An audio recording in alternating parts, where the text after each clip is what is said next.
There's a huge difference between compelling and ensnaring. And if your message alone isn't compelling, oh well, maybe you should just take the hint and start thinking a little better. If this isn't all about hating for hate's sake, then what is it about? Because it's not about bringing these people into the fold in any way, shape, or form, because you know you can't. It's a solution to a problem that doesn't exist. True that. Students can already read the Bible on their own time. Students can pray silently all day long if they've a mind to. But sure, let's take up the school day for Christian indoctrination. They're saying one thing, but they intend to do another. Otherwise, they wouldn't have to cover their asses to the point that they are. Yeah. The language here says all that I need to know about the type of mindset that they're trying to perpetuate and that they're trying to push on society. You don't need a tax break if you can afford 4 kids in a house. Welcome to Unbound, A podcast for new atheists, and lifetime atheists, ex-evangelicals. truth seekers, and free thinkers. There is life after faith. And life here is good. It's time for a new perspective. And a better conversation. I'm Spider. And I'm Shell, and it's time to get unbound.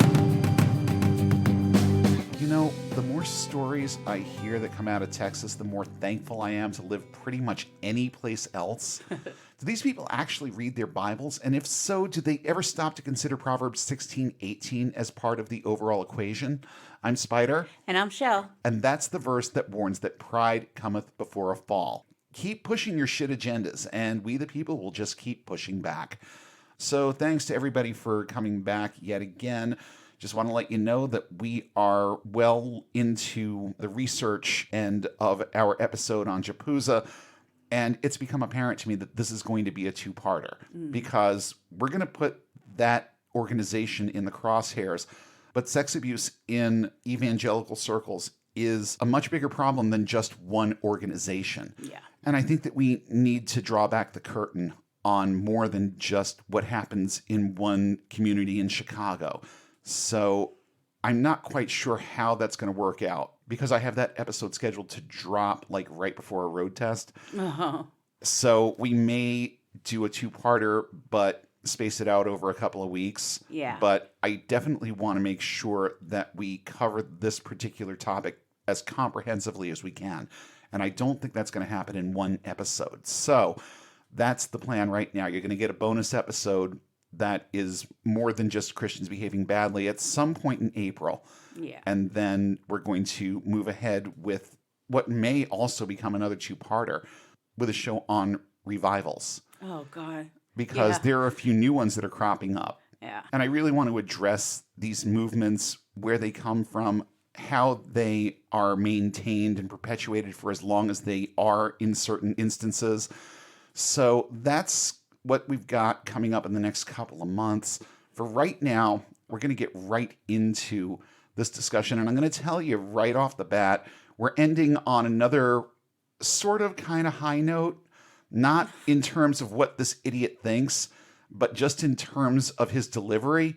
And it took several times through reading this copy before I was confident enough to get behind the mic without completely losing it. It's, I mean, I sat there reading your notes, and I mean, I had to stop several times. Yeah. Because I was laughing too hard.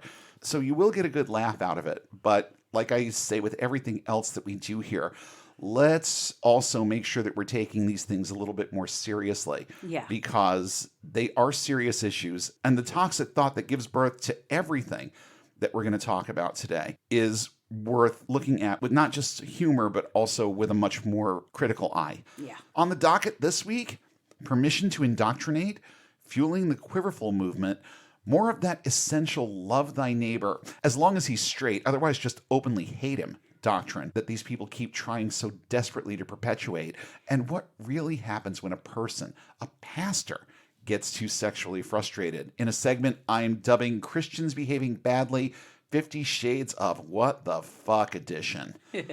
So start us off. What have you got for us this week? Well, my first 2 stories are from Texas because, of course, they are. Yeah, of course they are. I was very disappointed that they weren't all from Texas because I do like symmetry, but 2 out of 4 ain't bad. It's enough. Yeah, all of these stories were taken from the Friendly Atheist's Substack feed. Texas State Senator Mays Middleton, what is it with evangelicals and alliterative names? I don't know. It seems more like a luck of the draw sort of thing. I don't but know. They are kind of high profile, aren't they? There are a Yeah, lot. There's a lot. He has introduced a bill that would allow public schools to have a period of prayer and Bible reading each school day. Even if you don't take into account how blatantly unconstitutional this is, as it is, kids currently have to say the Pledge of Allegiance, which is religious, and since this is Texas, they also have to say the Pledge to the Texan flag, Oh, brother. which I had never heard of, but says, honor the Texas flag. I pledge allegiance to thee, Texas, one state under God, one and indivisible. Sounds religious to me. Yeah, very original, too. Yeah. They put a lot of thought into that. Yeah. For these 2 pledges, students can opt out with a signed letter from the parents or guardians. For this bill, however, students need to opt in, which means they will need to turn in a signed consent form that says they have a choice whether or not to participate in the prayer and Bible reading. They have no objection to the prayer and Bible reading, and they promise not to sue over the prayer and Bible reading. Okay, if they're that concerned about these things, shouldn't that raise red flags in and of itself? Yes. I mean, I'm good for 1 out of 3. I'll But they sign don't- off on having the choice, but I'm not going to make any promises about the ensuing harassment that Yeah. I'm going to have to sit through anyway. Yeah. Because all this says is that I don't have to participate. Right. But I do have to deal with this disrupting my education or my kids' education. I agree.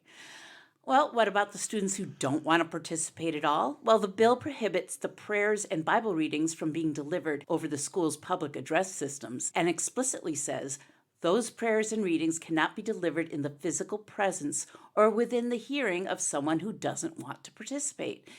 In other words, those who want to pray and read the Bibles together could go to a designated classroom or do everything before the first bell rings. Okay, that doesn't sound like it's all that unreasonable. But the bill also tasks the state attorney general with defending any school that gets sued over this, with taxpayers footing the bill. Yeah, fuck that. But if they lose the case, Middleton says, the state wouldn't be liable for any of the costs, which raises the question of who would be on the hook to pay those claims. Yeah, really. I know, right? Several pages of the 8-page bill are dedicated to saying the state can't be held responsible for anything that goes wrong. Oh, brother. And then, just for good measure, the bill takes a different provision of state law that says a person may not require, encourage, or coerce a student to engage in or refrain from such prayer or meditation during any school activity and simply eliminates the word encourage. Oh, good Lord. So they want you to encourage it. Well, why would they be doing it otherwise? Yeah. And, just to put a little bit more context to what I said a minute ago, all of this sounds okay because if you're not going to be doing it during normal learning time, I'm okay with this happening before the first bell. Hell, I'm okay with it happening at various times throughout the day as long as it doesn't interfere with my or my kids' learning process. Right. I don't have a problem with this. But there is a huge problem with washing your hands of any legal responsibility that might ensue, because the simple fact that that language is in there tells me that they understand that this is a violation of separation of church and state. Oh, yeah. It tells me that they understand this with crystal clarity, but they're just going to fucking do it anyway because they're Christians and they're going to do what they want. Right. Not to mention all of the ostracization that the kids who opt out are going to be faced Oh, with. sure. We've seen this before with kids being harassed over not standing for the pledge and other things that fly in the face of white evangelical ideology. Oh, yeah. Well, this doesn't sound like it'll cause any problems at all, does it? Oh, no, not really. Taking time away from actual learning to pray and read the Bible, 2 things that do literally nothing for anyone. It's a solution to a problem that doesn't exist. True that. Students can already read the Bible on their own time. Students can pray silently all day long if they've a mind to. But sure, let's take up the school day for Christian indoctrination. Sounds great. And you know it's going to escalate into that Oh, because yeah. they're saying right now, oh, they can do this before first bell. Well, what happens when before first bell turns into putting aside an actual class period Yeah. to be able to do this stuff? Because you know what these people are like. You give them an inch and they'll take 50 miles. Oh, yeah. So yeah, don't be fooled, people. This is going to be the end result. They're going to include religious indoctrination as part of the school day. Yeah. Whether it starts off innocently enough or not, they will figure out ways to weave it right into everybody's school day. And they'll figure out ways to do it in a manner that you can't get away from. I mean, we're talking about prayer, but you know what these people are like. Yeah. Sooner or later, they're going to show up with their guitars, and it's going to be prayer and worship and all of this other stuff that anyone just walking down the hall is going to be able to hear. Oh, yeah. So the idea of keeping it separated, that's going to go out the window too. And that's when the lawsuits are going to start. And that's why they need all of these provisos to protect themselves. Right. Because if they didn't have the plan in their head to make this as invasive as possible, then they wouldn't need that language. Yeah. It's that simple. So just read between the lines of this. They're saying one thing, but they intend to do another. Otherwise, they wouldn't have to cover their asses to the point that they are. Yeah. And here we go again with another Texas bill, this one introduced by State Representative Brian Slayton, which would decrease or eliminate property taxes for couples with 4 or more children. Oh, brother.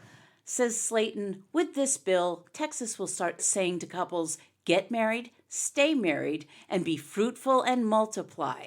But first, of course, you have to be a qualifying married couple. Here come the provisos again. Of course, that means a man and a woman legally married and neither of them has ever been divorced. Oh, come on. This excludes a couple with only 3 kids, the Brady Bunch, and any same-sex couples, because of course it does. Mm-hmm. Oh, but if your spouse dies, you still get the benefit, as long as you remain single. Oh my God, this is so ridiculous. It's till death do you part. And how many people did we see? I'm thinking of one guy at our alma mater in particular. Yeah. We buried his wife on Tuesday, and this fucker was married on Saturday. Okay? Yeah, it was a thing. But no one batted an eye because she died. What the hell is this? You can't get married again or you can't have a relationship again if your spouse dies. What? Yeah. They don't seem to understand their own doctrine at Yeah. times. Well, they keep changing it. They keep moving the goalpost. Remember when we were teenagers and they were like, oh, just don't have sex before marriage? Mm-hmm, They didn't say course. anything about anything else. But now it's like you can't even have your first kiss before marriage. But there have always been sects of evangelicalism that were like that. Word of Life was like that. Yeah. They even went as far as to have us first raise our hands and then stand up in front of everybody saying that we are going to take a hands-off approach to our relationships until marriage. Yeah. And I remember standing up for that, knowing full well that there was no possible way I was ever going to live up to it. Yeah. But, it's just like with anything else. Half the room stands up and then the other half follows because they don't want to look like they're unspiritual, or Right. especially in the context of sexuality. Yeah. They don't want to rock that boat at all. No. So this is nothing new. And a lot of evangelical sects are a little bit more lenient about Yeah. that part of things, but they'll still judge the shit out of you for anything that you do that doesn't fall under the category of avoiding the very appearance of evil. Yeah. So, yeah, Crazy. there is that. Yeah. With this bill, Slayton says he's trying to encourage people to have larger families. It does seem kind of wasteful. If you can afford more than 4 children and own a house, you probably really don't need this sort of tax break. No, of course you don't. And single-parent families will need any sort of break you can give them, especially since there will be a lot more of those families since the state has banned abortion. Yeah. And what this boils down to is it's just another ploy Right. for them to advance their agenda. And the more people, the more pawns they have in their game, the more likely it is that they're going to come out ahead. Right. And that is what this is about. It's about making sure that people continue filling the quivers. Yeah. and that they are towing these idiotic lines of personal conduct, because the language here says all that I need to know about the type of mindset that they're trying to perpetuate and that they're trying to push on society. And yeah, you don't need a tax break if you can afford 4 kids in a house, but you're going to get it if you agree to these terms and if you are living your life in a way that these people agree with. So, and let's forgive the fact that a lot of single parent families are not single parent families because of divorce or because the one parent in the situation has never been married. There are many, many, many circumstances that fall into place with a situation like that. Yeah. It can be any number of reasons. And it doesn't surprise me that they're doing this in a way that shuns the people that actually need the help the most.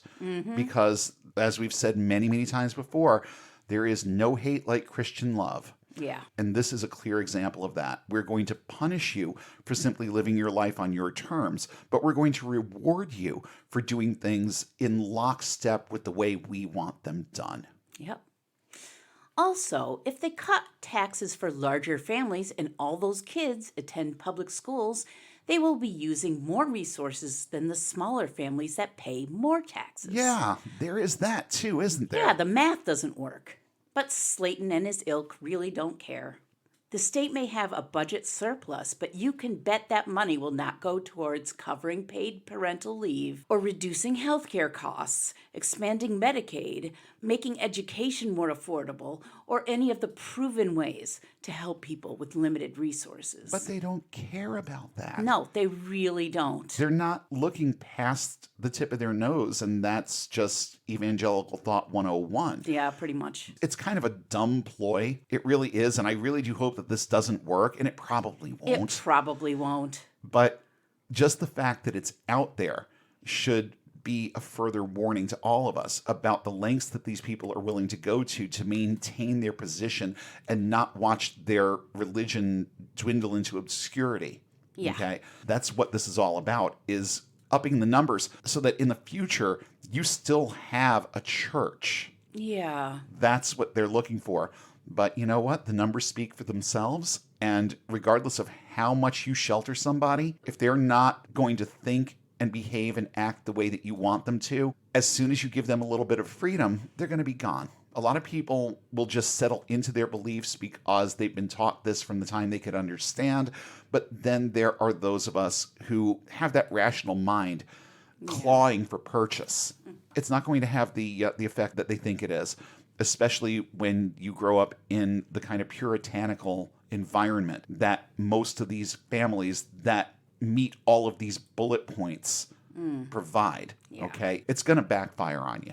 The same way that homeschooling has backfired on a lot of these people. That's Right. it's another ploy in the same category to try to build up the church so that it survives in the future.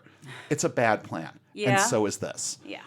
Oh, look, more LGBTQ bashing. We don't Yes. see a whole lot of that around here, do we? Yeah.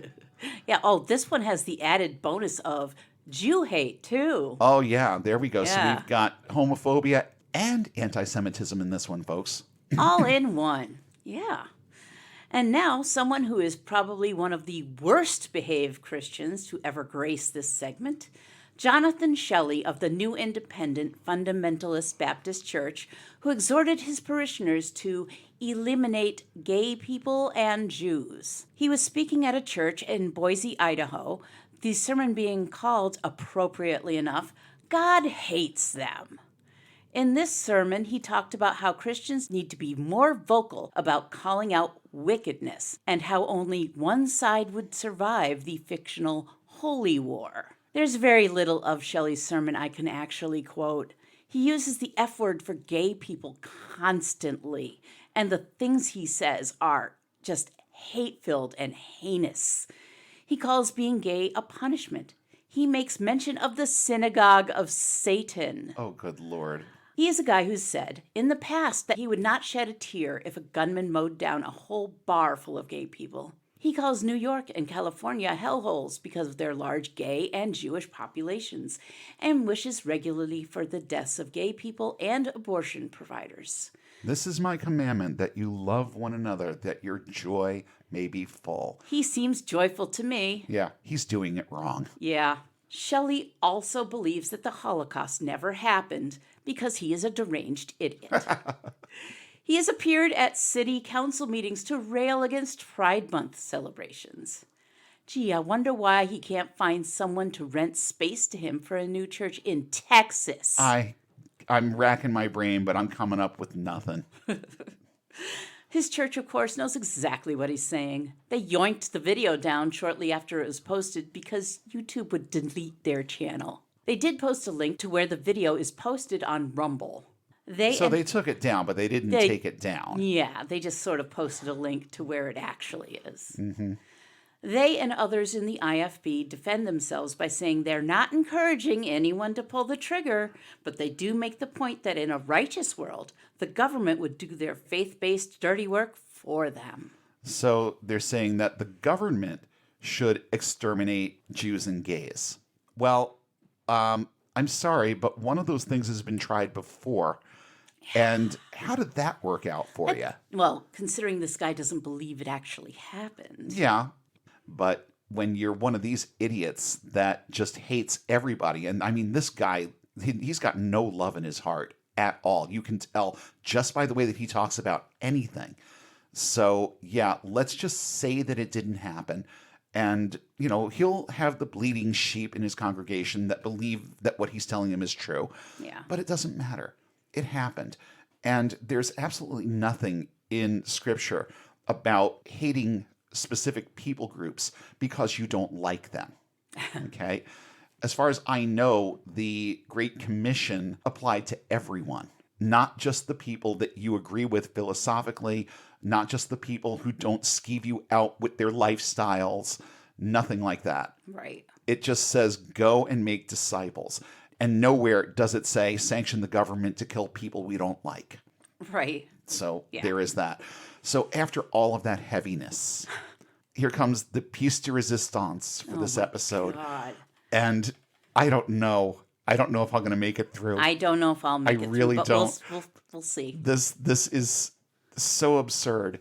Yeah. And it just reveals a few very simple honesties about this person and the things that happen inside his head. So, okay, strap in, everybody. This is our last story, and it's a good one. And Christians should never, ever talk about sex news. Pastor Josh Butler of the Gospel Coalition has written an article entitled, "Sex Won't Save You, but It Can Point to the One Who Will." Oh, please, you have my attention. Show me how. You might want to skip ahead if you have trauma around sexual subjects or Christians talking about sexual subjects, which is kind of a nightmare. Yeah, but you'll also laugh. Yeah. So we can give the trigger warning, but what follows is just so ridiculous that it should at least give you a little bit of a chuckle. It gave me more than a chuckle trying to read through this. Christians are so weird about this stuff. Anyway, he starts off by saying how casual sex did nothing for him when he was younger, which is okay, fine, if that's how you feel. But then he says, idolizing sex results in slavery. You can chart up your long list of ex-lovers and join Taylor Swift in telling the newest applicant, I've got a blank space, baby, and I'll write your name. You can end up in the Egypt of a new romantic wasteland, more cynical and isolated than when you first began. Oh, he's a great satirist. Yes. Weird Al, watch your back. Yet I've discovered a crucial corrective in the gospel that can lead us out into true freedom. Oh, do tell. Sex wasn't designed to be your salvation, but to point you to the one who is. Gets worse. He goes on, generosity and hospitality are both embodied in the sexual act. I'm losing it already. I know. Think about it. Generosity involves giving extravagantly to someone. You give the best you've got to give, lavishly pouring out your time, energy, or money. At a deeper level, generosity is giving not just your resources, but your very self, And what deeper form of self-giving is there than with sexual union where the husband pours out his very presence not only upon, but within his wife? Oh my God. I I knew I wasn't going to get through this. I know. knew that I was not going to get through this without cracking up. But just the language of this is It's so it's so ridiculous. 50 Shades. It's not even funny. Yeah. Well, now, we've heard about the man's part in this, which of course is what Josh Butler knows, but what about the woman? Well, she's sort of a sexual homemaker who prepares space for her husband's semen. Oh, good God. Wonderful. Here's the relevant quote, if I can get through it myself. Hospitality, on the other hand, involves receiving the life of the other. You prepare a space for the guest to enter your home, welcoming him warmly into your circle. Into your circle. Okay. All right. Let's make sure they get the whole thing. All right. I'm so sorry, but I am leaving this in because it just puts a period on how ridiculous this is. Yes. I knew the instant we got to this line, I knew there was no way I was getting past it. So let's give that to them again in context. I'm going to try to shut up and let you Okay. give that to them in context. You prepare a space for the guest to enter your home, welcoming him warmly into your circle of intimacy to share. Stop it. This ain't happening. Okay, to share your dwelling place with you. What deeper form of hospitality is there than sexual union where the wife welcomes her husband into the sanctuary of her very self? This guy is frustrated as fuck. I'm just putting know. that out there. Well, you get the idea. It kind of made my brain melt to read this drivel. He goes on to call the vagina the Holy of Holies, which tells you which part of a woman he values most. Or just that he saw Pulp Fiction. Yeah, there's I mean, that. that was the first thing I thought of. There's no mention of satisfying a woman's needs or what she wants. It's the incubator theory of women's usefulness. To Butler, sex is something a man does to a woman, not what they do together. And the final revelation. Having sex with your wife is exactly like Jesus making sweet, sweet love to a church. Oh my God. I can't even. I can't. It's like there are so many things that I could say about that. There's a lot. My first thought is that if we're going to think about this in strictly heterosexual terms, because that's the way that they think about everything, Yeah. then why is it that the church has a steeple? Why is there a phallic symbol on almost all of them? I don't know, man. If that's the way it's supposed to go, doesn't it become gay sex at that point? I don't If know. Jesus is making love to a church? I don't know, man. I don't know. The sexual frustration is strong with this one. I encourage you all to read the article on Friendly Atheists Substack because Hemant Mehta's commentary is comedy gold. He concludes his commentary with the phrase, if there's any truth to this strained metaphor, it's that Jesus leaves a lot of people unsatisfied. Amen to that. He left me very unsatisfied. Also read the article for a lot more hilarity, mostly in the form of Twitter comments, because it is hilarious. Now, I have to check it out. You do. As soon as the headache from laughing this hard subsides, I might actually check that out. And then there's the blowback. His forthcoming book, Beautiful Union, which this article was taken from, he wrote a whole book on this drivel, has had a recommendation retracted by one of the cover blurb authors. He should have read the book more clearly. You don't say. Also, he has been taken off the speaker list for the gathering. I don't know what it's called. I think that's IF. I'm not sure what it Yeah, I stands think it's for. IF Gathering, which is geared towards evangelical Christian women. Maybe we shouldn't take guys with pastor in front of their names so seriously. You never know what nonsense is going to come out.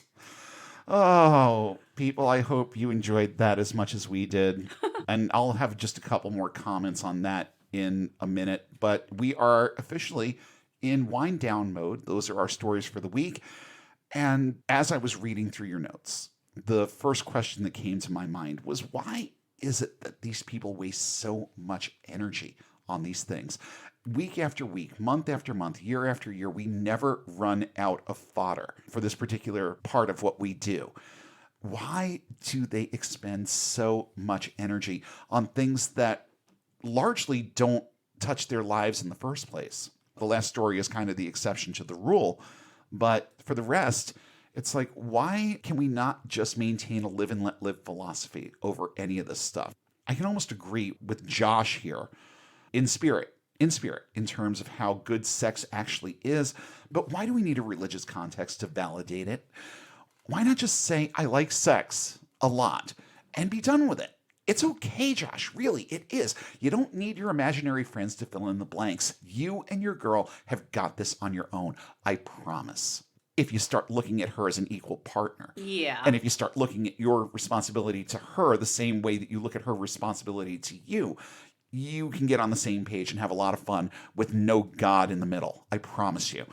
And just so we're clear, no one, and I mean no one, has ever told anyone that they can't pray in school. All any of us have ever asked is that you don't sanction it. Hell, we even allow you to start your own schools or keep your kids out of that sinful blood in the halls environment and do whatever the fuck you want in those settings. For good or for bad, we just let you do it. Why is that not enough? And I'll say it again. Jesus never told anyone to go out and forcibly impose their views on anyone. The Great Commission tells Christians to compel people to agree with and join them. There's a huge difference between compelling and ensnaring. And if your message alone isn't compelling, oh well, maybe you should just take the hint and start thinking a little better, or start thinking at all. And sure, let's encourage people to make a lot of babies to indoctrinate, and let's reward people for building a faith army using abusive and subversive tactics to get there. Tax breaks for quiver fillers? Okay. But what about the atheists or people of other faiths that have lots of kids? Are you going to write any loopholes into that bill to punish us for not fucking in the name of Sky Daddy? Actually, I think they kind of did, didn't they? Yeah. And to a certain extent, they did. Mm-hmm. And as far as the whole gay Jew hate thing, I can't think of anything new to say to counter much of that, particularly the gay end of it. Because gay hate doctrine is always going to be part of the equation. And they're always going to perpetuate that part of it. So I'll just ask again, why can you not just live and let live? These people aren't your target demo. You aren't going to capture their tithes no matter how much hate you throw at them. And since money and numbers are all you people seem to care about, why do you remain so concerned about alternative lifestyles? Any good marketer knows that their product is not likely to gain universal appeal.